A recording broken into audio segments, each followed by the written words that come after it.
राम। विश्व हिंदू परिषद अपने विषयों को लेकर जन जागरण के उद्देश्य से अनेक कार्यक्रम चलाती है और एक कार्यक्रम उनमें है कि जनप्रतिनिधियों को उन विषयों पर जागरूक करना, उनसे चर्चा करना। तो इस कार्यक्रम में प्रतिवर्ष संसद के शीतकालीन सत्र में सांसदों से एक संपर्क का कार्यक्रम रहता है, सांसद संपर्क अभियान, जिसमें हम प्रत्येक राज्य के, प्रांत के, प्रत्येक दल के सांसदों से संपर्क करते हैं और जैसे जैसे समय मिलता है उस प्रकार से उन सब सांसदों के यहाँ हम जाते हैं, हमारे विषय उनको निवेदन करते हैं, चर्चा होती है और इस प्रकार से उन विषयों पर हम जनमानस में एक जन जागरण का वातावरण बनाते हैं।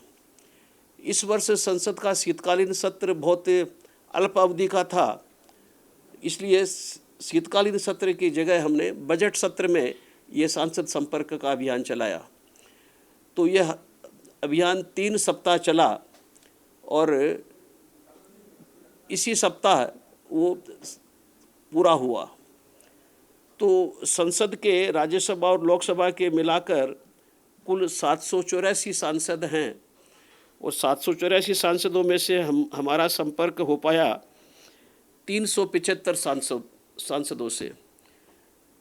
375 सांसदों से हमारे कार्यकर्ताओं ने जाकर उनसे भेंट की और अपने विषय उनके सामने रखे। अनेक सांसदों से जिनसे भेंट नहीं हो पाई उसके अनेक कारण थे। कई सांसद दिल्ली से लंबे समय तक बाहर थे। बंगाल और आसाम, केरल के चुनाव की वजह से कई सांसद, जैसे उन राज्यों के सांसद यहाँ पर उपलब्धि नहीं रहे।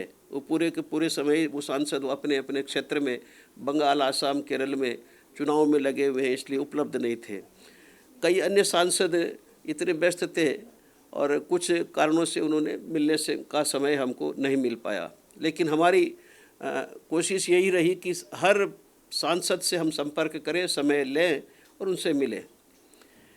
तो इस बार जो 375 सांसदों से हमारा संपर्क हुआ, 3 विषय हमने उनके सामने जन जागरण के निमित्त रखे। एक विषय है संविधान का अनुच्छेद 29 और 30, आर्टिकल 29 और 30, उसमें अल्पसंख्यकों को उनकी शिक्षण संस्थाएं चलाने के कुछ विशेषाधिकार दिए गए हैं।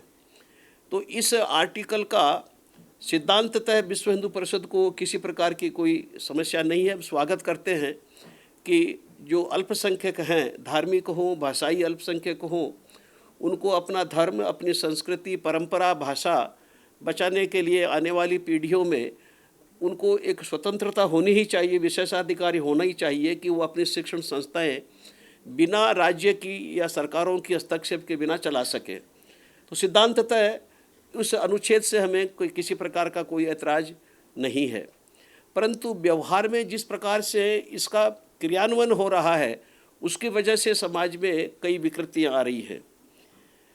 धार्मिक अल्पसंख्यक के नाम पर ऐसे अनेक स्कूल, चर्च चलाता है जिसमें पढ़ने वाले बच्चे 90 से 95% तक हिंदू होते हैं। कहने को वो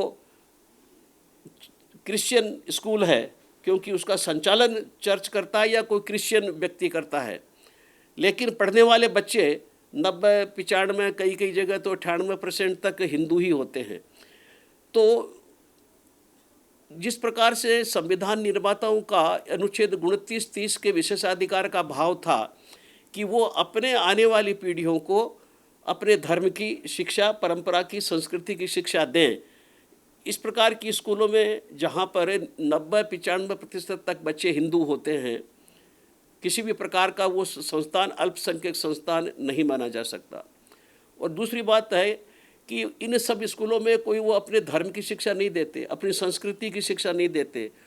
सामान्य स्टेट बोर्ड या CBSE बोर्ड या जो UGC के पाठ्यक्रम होते हैं यूनिवर्सिटी के, उन पाठ्यक्रमों की शिक्षा देते हैं। तो हर प्रकार से वो एक व्यावसायिक स्कूल हैं, जैसे निजी पाठशालाएं चलती है, निजी विद्यालय चलते हैं, निजी इंजीनियरिंग कॉलेज चलते हैं, उस प्रकार से। लेकिन चूँकि उनका संचालक, उनका प्रबंधक या उनके मालिक कोई क्रिश्चियन व्यक्ति है, इसलिए उनको धार्मिक अल्पसंख्यक का विशेषाधिकार का वो दर्जा इन्वोक कर लेते हैं और उसकी वजह से कई प्रकार की विकृतता हो रही है। जैसे right to education act RTE जब आया तो सरकार का उसमें यही भाव था कि सभी निजी शिक्षण संस्थाएं अपने कुल छात्रों की संख्या का 25% इकोनॉमिकली बैकवर्ड जो फैमिलीज हैं, आर्थिक रूप से जो विपन्न परिवार हैं, उनके बच्चों को निःशुल्क शिक्षा देंगी। तो इसमें किसी प्रकार का किसी को छूट नहीं थी। परंतु ये जो इस प्रकार के जो क्रिश्चियन या अन्य अल्पसंख्यकों को द्वारा चलाने वाली स्कूल हैं, उन्होंने आर्टिकल 2930 का आवरण लिया, विशेषाधिकार का इन्वोक किया और कहा कि हमको हमारे शिक्षण संस्थाओं के संचालन में सरकार को हस्तक्षेप नहीं कर सकती, हमको विशेषाधिकार है और इसलिए राइट टू एजुकेशन एक्ट का 25% फ्री आर्थिक रूप से जो विपन्न या गरीब विद्यार्थी हैं उनको पढ़ाने की बाध्यता अनिवार्यता हम पर लागू नहीं होती। अब एक तरफ वो व्यावसायिक स्कूल है हर प्रकार से, परंतु अगर हिंदू स्कूल चलाता है तो उस पर 25% फ्री शिप की बाध्यता है, देना ही पड़ता है, देते हैं। परंतु अगर क्रिश्चियन वो स्कूल चलाता है तो वो अल्पसंख्यक जो आर्टिकल 29 और 30 में विशेषाधिकार हैं उसको लागू करके और वो किसी को भी फ्री शिप नहीं देते। तो इस प्रकार से एक इम्बैलेंस क्रिएट हो रहा है। तो हमारी विश्व हिंदू परिषद की ये मांग है कि अल्पसंख्यक कौन है, आर्टिकल 2930 के उद्देश्य के लिए उसकी परिभाषा तय की जानी चाहिए कि अगर उनके द्वारा चलाई जाने वाली स्कूलों में 50%, 70% विद्यार्थी अगर उनके समुदाय के होते हैं तो अल्पसंख्यक के जो प्रावधान हैं, विशेषाधिकार उन पर लागू हो सकते हैं। लेकिन आज तो उनके 2% भी नहीं होते लेकिन विशेषाधिकार लागू हो जाते हैं। तो एक परिभाषा तय होनी चाहिए कि अगर उनको आर्टिकल 29 और 30 के विशेषाधिकारों का उपयोग करना है तो उनकी शिक्षण संस्थाओं में कितने बच्चे उनके समुदाय के होंगे और उनका सिलेबस क्या होगा। अगर वो अपनी धार्मिक शिक्षा देते हैं तो वो उनको प्रावधान विशेषाधिकार मिलना ही चाहिए, लेकिन अगर वो नॉर्मल CBSE के या स्टेट बोर्ड के या UGC के सिलेबस की शिक्षा देते हैं, व्यवसाय की फीस लेकर के शिक्षा देते हैं, तो किसी प्रकार के विशेषाधिकार का प्रश्न नहीं उठता। और अगर इस प्रकार के विशेषाधिकार निजी शिक्षण संस्थाओं को देने ही है तो फिर हमारी मांग ये है कि जिस प्रकार के विशेषाधिकार अल्पसंख्यकों को है वो विशेषाधिकार फिर हिंदू समुदाय द्वारा संचालित शिक्षण संस्थाओं को भी मिलना चाहिए। इस विषय पर सब सांसदों से चर्चा हुई है और लगभग को ये विषय पता ही नहीं था, ज्ञात ही नहीं था। तो हमने इसके ऊपर उनको जो है कई प्रकार के तथ्य दिए हैं, सत्य दिया है, साहित्य दिया है, लेखन दिया है और उन्होंने इस विषय में हमें आश्वासित किया है कि वो इस विषय को उचित माध्यम से संसद में या पब्लिक प्लेटफॉर्म पर इस विषय को उठाएंगे। एक दूसरा विषय है जनसंख्या में असंतुलन का विषय। भारत पूरे विश्व में सबसे अधिक आबादी वाला देश है और घनत्व की दृष्टि से भी पर स्क्वायर किलोमीटर जनसंख्या का भार बहुत ही घनी आबादी वाले देशों में है। तो एक सीमा है जहाँ तक हमारे देश का भूभाग, प्राकृतिक संसाधन जनसंख्या का बोझ दबाव झेल सकते हैं। अभी दुर्भाग्य से किसी भी प्रकार की कोई जनसंख्या नीति सरकार की नहीं है। तो हमने इस विषय में सांसदों को निवेदन किया है कि सरकार की एक जनसंख्या प्रबंधन नीति होनी चाहिए कि जनसंख्या की आउटर लिमिट क्या रखी जाए, 150 करोड़, 160 करोड़, 170 करोड़, किस लेवल तक जनसंख्या हम कहते हैं कि भी हमारे जो प्राकृतिक संसाधन है वो झेल पाएंगे।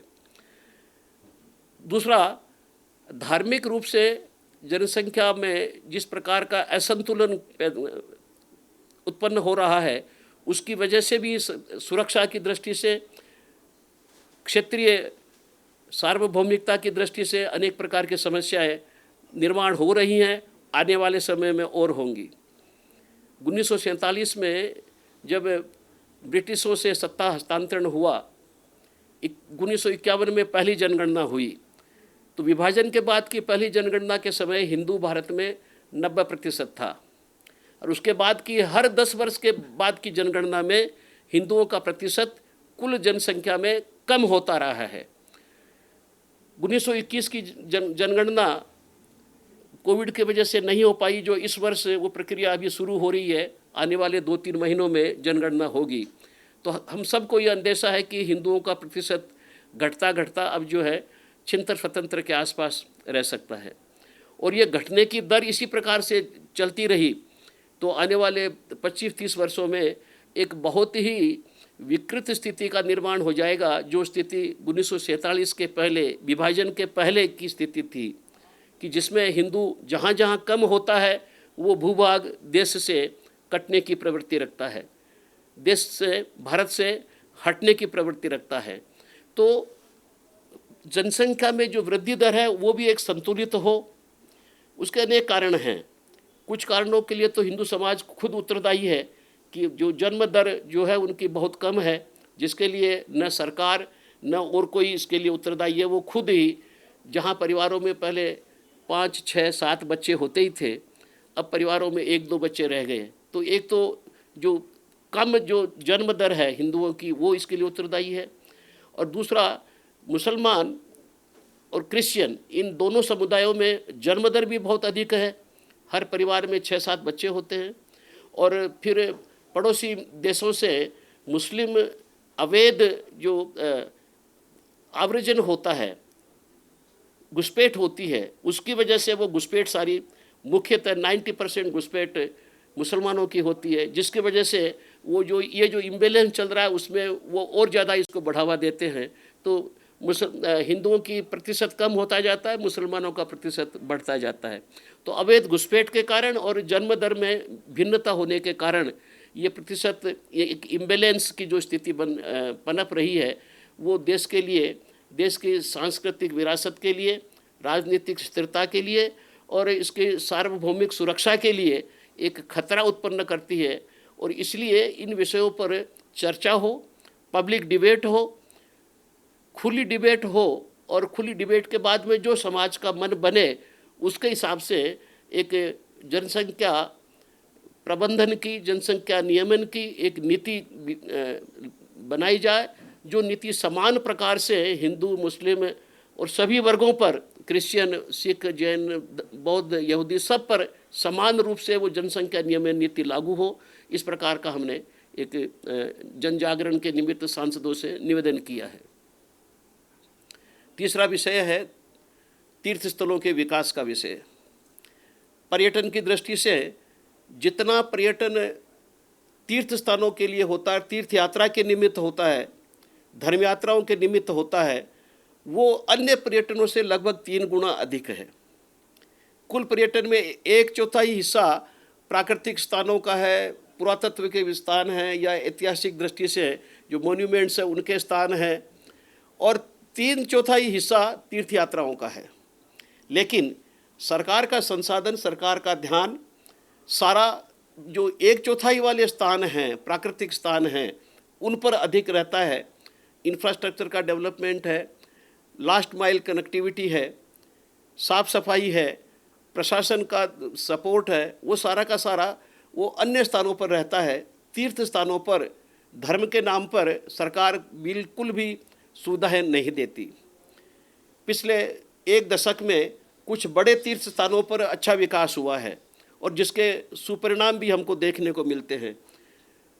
काशी विश्वनाथ का कॉरिडोर, उज्जैन का कॉरिडोर, महाकाल कॉरिडोर, अयोध्या राम मंदिर के लिए इंफ्रास्ट्रक्चर की व्यवस्था। तो जहाँ जहाँ सरकारों ने तीर्थ स्थानों में कुछ निवेश किया है इंफ्रास्ट्रक्चर में, वहाँ तीर्थयात्रियों की संख्या बढ़ी है। अर्थव्यवस्था में इस तरह के तीर्थाटन का एक बहुत बड़ा योगदान है। लेकिन अनेक ऐसे स्थान हैं, अन्य स्थान हैं, जहाँ तीर्थाटन होता है, बड़ी मात्रा में तीर्थयात्री आते हैं, लेकिन उन स्थानों के बारे में साफ़ सफाई से लेकर इंफ्रास्ट्रक्चर, कनेक्टिविटी वगैरह को लेकर किसी प्रकार का कोई ध्यान सरकार के फोकस में नहीं है। और उसका एक कारण यह है कि कोई पर्यटन के नाम पर सब कुछ एक मिला जुला सरकार की नीति रहती है।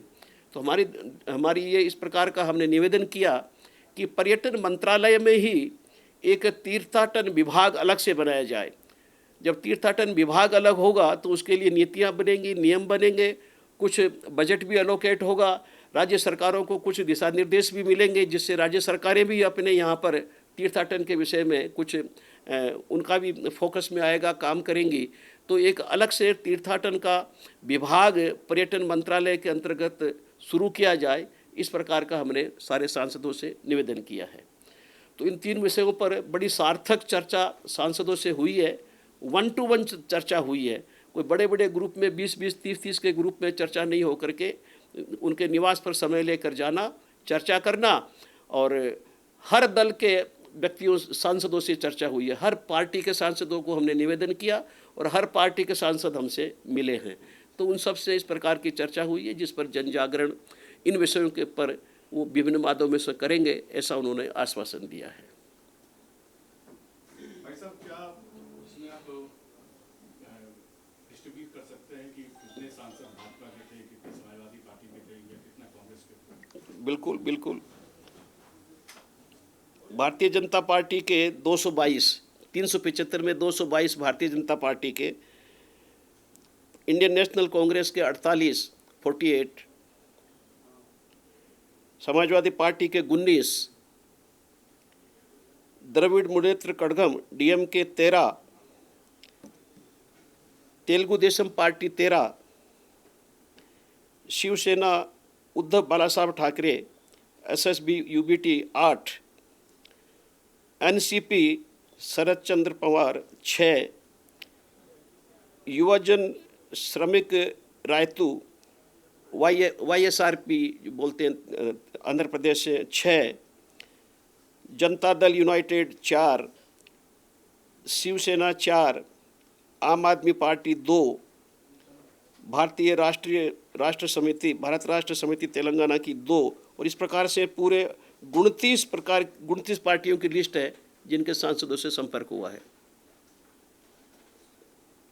जिसमें बीजू जनता दल, CPI, CPM, जन सेना party, Janata Dal secular, JDS, then Rashtriya Lokdal nominated MP, then Bharat Adivasi party, Lok Janshakti party Ramvilas ji की। तो इस प्रकार से मतलब मुख्य दलों की मैंने संख्या आपको बताई। मुख्य सांसदों का नाम बता सकते हैं, जैसे अखिलेश यादव हो, राहुल गांधी हो, प्रियंका गांधी हो, इन सब से मुलाकात हुई होगी? हमारे लिए हर सांसद जनप्रतिनिधि है, हर सांसद प्रमुख है। बाकी इन सांसदों में प्रमुखता का हमने कोई भेदभाव नहीं रखा। सबसे एक से लेकर के सूची लेके हमने सबसे निवेदन किया, जिससे समय मिला हम उनके यहाँ मिलने गए। जो नाम आपने लिए उनमें से मेरे ख्याल से किसी ने समय नहीं दिया। सबसे समय मांगा गया था, लेकिन जैसे मुख्य में माने तो कीर्ति चिदम्बरम जी से हमारी बात हुई, पप्पू यादव जी से हम लोग मिले, तारिक अनवर जी से हम लोग मिले, और इस तरीके से कई विपक्ष के बड़े नाम हैं जिनसे हम लोग का मिलना हुआ, सार्थक चर्चा भी हुई। कई मंत्री भी मिले, मिनिस्टर्स, अधिकतर मिनिस्टर्स से हम लोग की भेंट हो गई, क्योंकि उनसे समय मिला हमको। जिससे समय मिला, वो भी सांसद ही है, मंत्री भी सांसद ही होता है, तो जिनसे सांसद से समय मिला हम सबके यहाँ गए। जहाँ से समय नहीं मिला, भाई साहब, इन विषयों पे समाजवादी पार्टी, कांग्रेस पार्टी का क्या रुख था, खासकर 3 विषय, अंतिम वाला विषय जो एजुकेशन सिस्टम इंस्टीट्यूट के लिए, आर्टिकल 2930 का, एजुकेशन स्टेट के भी विषय में हाँ कंकरेंट है, हाँ बिल्कुल। आज बंगाल के चुनाव से पहले वहाँ पे जो चार्जशीट अमित शाह जी ने सामने लाई है, धर्मेंद्र प्रधान जो शिक्षा मंत्री हैं उन्होंने भी अभी ट्वीट करी है, तो किस तरीके से राज्य के शिक्षा व्यवस्था को संतुलन में लाया जा सके, तो इस पे राज्य स्तर से क्या भूमिका दिखाई गई? देखिए, आर्टिकल 29 संविधान का है, ये कोई विधेयक या कानून या नियमों का विषय नहीं है, ये संविधान का प्रावधान है। और जैसे मैंने निवेदन किया, सिद्धांततः अल्पसंख्यकों को कुछ विशेषाधिकार होना ही चाहिए अपनी धर्म की, संस्कृति की, भाषा की सुरक्षा के निमित्त, लेकिन उसका दुरुपयोग व्यावसायिक शिक्षा, व्यावसायिक संस्थाएं चलाकर हिंदुओं से अनइवन कंपटीशन करते हैं, तो उससे हिंदुओं द्वारा संचालित संस्थाओं पर उसका असर पड़ता है। जहाँ तक सवाल केंद्र और राज्य के बीच में शिक्षा संस्थाओं के या शिक्षा नियमन के संतुलन का सवाल है, बिल्कुल स्पष्ट विषय है। संविधान में आज तक कभी किसी प्रकार की कोई समस्या नहीं आई। कंकरेंट लिस्ट में जो भी विषय है उस पर राज्य अपना नियम, अपना कानून बनाने का उनका नियमन है, और केंद्र भी अपर उसमें बनाती है तो केंद्र का कानून भी उन पर एक लागू किस किस स्थिति में होगा, किस किस स्थिति में वो वेरिएशन लोकल कंडीशन के आधार पर कर सकते हैं। तो प्रावधान बिल्कुल स्पष्ट है कि इसमें किसी प्रकार का कोई आज तक कोई टकराव भी नहीं हुआ। 5 साल पहले जब न्यू एजुकेशन पॉलिसी आई कि एनसीईआरटी का ये पॉलिसी, एनसीईआरटी का ये सिलेबस होगा, किस क्लास तक प्राइमरी, किस क्लास तक मिडिल, सेकेंडरी और फिर डिग्री कोर्स कितने साल का होगा, तो वो एक नेशनल एजुकेशन पॉलिसी थी, एक व्यापक कई अनेक वर्षों की चर्चा के पश्चात आई थी, पूरे देश पर वो लागू हुई है। उसका एक राजनीतिक कारणों से किसी अगर राज्य ने विरोध किया तो राजनीतिक कारणों से किया, परंतु वैधानिक व्यवस्था में किसी प्रकार की कोई समस्या नहीं है। अगर आर्टिकल 29-30 में माइनॉरिटी की परिभाषा तय होती है तो वो परिभाषा पूरे भारत में लागू होगी, सब राज्यों पर लागू होगी। ऐसा आपने उसमें कहा है कि जनसंख्या का जो असंतुलन हो रहा है उसकी वजह से कई तरह की दिक्कतें आ रही हैं, न केवल शैक्षणिक स्थिति बल्कि इसका डेमोग्राफी बहुत बड़ा से चेंज हो रहा है। इस तरह की घटना दिल्ली के कई इलाकों से आ रही है, और हाल ही में दिल्ली का एक कीर्तिनगर इलाका है जहाँ इस वजह से जो हिंदू हैं पलायन करने को मजबूर थे, उसके बाद उन्होंने वहाँ सुअर पालना शुरू किया, मतलब एक पलायन को रोकने के लिए। तो उसका एक पॉजिटिव रिस्पॉन्स भी देखने को मिल रहा है। तो इस हिसाब से हिंदुओं को ये करना पड़ रहा है अपना पलायन रुके और कम से कम दूसरे जाति के धर्म के लोग इंक्लूड न करें, उनको ऐसा करना पड़े, इसको कैसे देखते हैं? मैंने जब निवेदन किया कि जो हिंदू और मुसलमान और क्रिश्चियन इनकी वृद्धि दर में एक बड़ा अंतर आ रहा है, हिंदुओं का अनुपात घटता जा रहा है, मुसलमानों का, क्रिश्चियनों का अनुपात बढ़ता जा रहा है, तो उसमें कई प्रकार की विकृतियां हो रही है। मैंने निवेदन किया तो एक विकृति यही है जो आपने खुद ने अभी बताई कि अनेक शहरों में या शहर की बस्तियों में जहां हिंदू 20-30% तक रह जाता है या कम हो जाता है, वहाँ पर उसका जीना शांति से, सफाई से, सुविधा से उसका जीना दूभर हो जाता है। और जब जीना दूभर होता है तो उससे बचने के लिए पलायन के अलावा उसके पास कोई उपाय नहीं रहता। सरकार की, शासन की, पुलिस तंत्र की, न्याय व्यवस्था की एक सीमा है, वो घर घर में आकर प्रतिदिन 24 घंटे पहरेदारी नहीं कर सकती। लेकिन चूंकि समाज में जिस प्रकार की परिस्थितियां निर्माण हो रही हैं, उस स्थितियों में आज तक ऐसी कोई पिछले 50 साल तक कोई समस्या नहीं थी कि संतुलन सब ठीक रहता। जहाँ पर हिंदू बहुसंख्यक है, बड़े आसानी से सारे अल्पसंख्यक समुदाय वहाँ पर सुखपूर्वक, सुविधापूर्वक, बिना किसी परेशानी के आराम से गुजर बसर करते हैं। परंतु यही स्थिति अगर उल्टी होती है, हिंदू अल्पमत में आता है, तो फिर वो वहाँ पर उस इलाकों में शांति से नहीं रह सकता, वो पलायन को बाध्य होता है। तो यही एक विकृति है जिसका मैंने अनेक विकृतियों के साथ उल्लेख किया। इस स्थिति को रोकने के लिए अनेक प्रकार के कदम उठाने होंगे, जिसमें एक कदम होगा जनसंख्या एक प्रबंधन की नीति का, कि किस प्रकार से कुल जनसंख्या को नियंत्रित किया जाए, किस प्रकार के इंसेंटिव, किस प्रकार के प्रोत्साहन या किस प्रकार के डिसइंसेंटिव या किस प्रकार के जो हतोत्साहन के कारक उन पर लगाए जाए। एक व्यापक चर्चा होने के बाद में जो एक सम्मति समाज की उभरेगी, उसके आधार पर इस व्यापक नीति का निर्माण होना ही चाहिए। एक जनसंख्या नियमन की अगर नीति, प्रबंधन की नीति हम नहीं बनाएंगे तो देश एक बहुत बड़े खतरे की ओर धीरे धीरे बढ़ रहा है।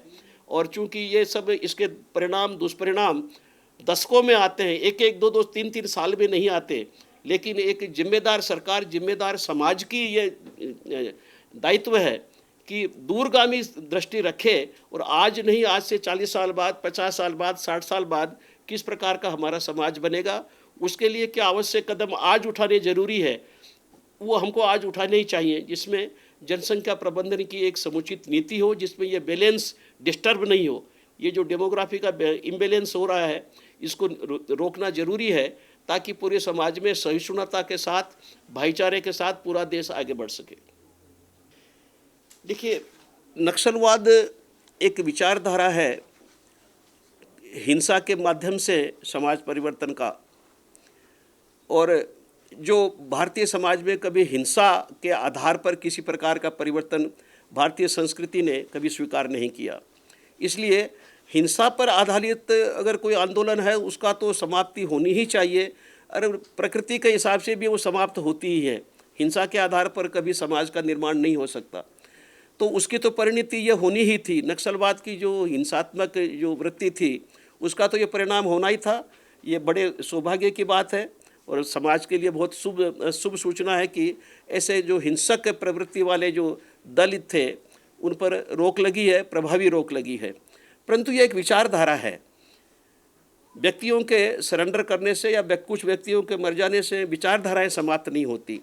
तो ये विचारधारा अभी भी जहाँ कहीं भी जीवित है, हिंसक विचारधारा को हमको जड़मूल से नष्ट करना होगा ही।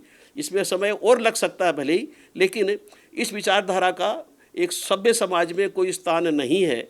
और इसलिए अभी तक जो कुछ उपलब्धियां हुई है हम उनका स्वागत करते हैं और हम ये आशा करते हैं कि ये जो विचारधारा है, हिंसा पर आधारित परिवर्तन की विचारधारा, वो जड़मूल से नष्ट होगी ही होगी, जिससे समाज का एक बहुत बड़ा साधन, समय, खर्चा इस तरफ नहीं लगे। और जो आपने बताया कि घुसपैठ जो होती है बांग्लादेश से या म्यांमार से, वो घुसपैठ इन्हीं नक्सल प्रभावित क्षेत्रों में ही होती रही है। संयोग से ये नक्सल प्रभावित क्षेत्र उनके पड़ोस में हैं। बांग्लादेश या म्यांमार से निकल के बांग्लादेश के रास्ते से आते हैं, तो बंगाल, उड़ीसा, झारखंड, बिहार ये उनके पड़ोस में पड़ते हैं। तो स्वाभाविक रूप से वो जितनी दूर आसपास में बसना चाहते हैं, जिससे वो अपना बांग्लादेश या घर आना जाना भी रखें और यहाँ के संसाधनों पर का भी वो उपयोग करते रहें। तो चूँकि वो स्थान उनके नज़दीक था, नज़दीक होने की वजह से वो वहाँ ज़्यादा बसे। परंतु ये भी एक सत्य है कि उनको स्थानीय प्रशासन का भी कोई न कोई सह मिलती है। अगर स्थानीय प्रशासन जागरूक होता है तो इस तरह से अवैध घुसपैठी आकर के इतना लंबा समय तक वहाँ नहीं रह सकते। तो जो स्थानीय जो प्रशासन की भूमिका है उस पर भी हमको विचार करना होगा कि अवैध घुसपैठियों पर लगाम लगाने में प्रशासन, भले ही वो राजनीतिक दल हो या ब्यूरोक्रेसी हो, दोनों को मिलकर इस पर रोक लगानी होगी। श्रीमान बजरंग लाल जी बागड़ा, सांसदों के नाम जो प्रमुख सांसद पहचान पूछे मिले वो बता दीजिए। देखिए, विपक्ष में जो है वह तमिलनाडु में कीर्ति चिदम्बरम से भेंट हुई और बिहार में पप्पू यादव से भेंट हुई, तारिक अनवर जी से भेंट हुई और उत्तर प्रदेश में सपा के कई प्रमुख सांसदों से भेंट हुई है। रुचि मीरा हैं, कई लोगों से भेंट हुई है, सपा के कई लोगों से। और मुझे लगता है कि हर दल, कांग्रेस के भी कई सांसदों से भेंट हुई। राजस्थान में सांसद बहुत है, राजस्थान में भी भेंट हुई और दक्षिण के अधिकतर सांसदों से जो कांग्रेस के थे उनसे भेंट हुई। उड़ीसा में बीजद वालों से भेंट हुई। तो प्रमुख जितने थे, और मैं नाम की लिस्ट भी दे दूंगा आपको, 375 नाम की सूची मेरे पास है, दल सहित। सर, आगामी सत्र में क्या इस जनसंख्या नियंत्रण के सांसद कुछ बात रख सकते हैं? देखिए, हमने तो सांसदों से निवेदन किया है, क्योंकि लेकिन ये विषय ऐसा है जो 2 महीने में, 4 महीने में कोई नीति का निर्माण नहीं हो सकता। एक व्यापक चर्चा की आवश्यकता है। चर्चा एकेडमिया में हो, चर्चा जो संबंधित विशेषज्ञ हैं उनमें हो, चर्चा मीडिया में हो। एक चर्चा के आधार पर जो एक समाज की तरफ से समिति का एक निर्माण होगा, उसके आधार पर नीति निर्माण होगा। लेकिन बात तो ये उठाई ही जाएगी, संसद के अगले सत्र में भी बात उठेगी और इस बीच में हम भी कई प्रकार की गोष्ठियों के माध्यम से जन जागरण का काम करेंगे। तो हम चाहते हैं कि इस पर एक सार्थक समाज में व्यापक रूप से चर्चा हो, जिसमें समस्त राजनीतिक दल, समाजशास्त्री, जनसंख्या शास्त्री, विज्ञानी, ये सब लोग इसमें भाग लें और भाग लेकर के जिस प्रकार की समिति का निर्माण होता है उस दिशा में हमको आगे बढ़ना चाहिए। कुछ भी नहीं करना ये घातक है। अभी हम इमरजेंसी के बाद में जो परिवर्तन हुआ, उस परिवर्तन की एक मुख्य कारण माना जाता है कि परिवार नियोजन की वजह से गड़बड़ हुई, और उसके बाद में आने वाली सरकारों ने एक सावधानी बरतते हुए इस विषय को ही छोड़ दिया। 1975 के बाद में ये विषय चर्चा में भी नहीं आता। लेकिन इसकी वजह से जो दुष्परिणाम हमको झेलने पड़ रहे हैं उनसे बचने के लिए इस पर एक सार्थक चर्चा होनी चाहिए, व्यापक चर्चा और सम्मति के आधार पर एक जनसंख्या नीति का निर्माण होना चाहिए।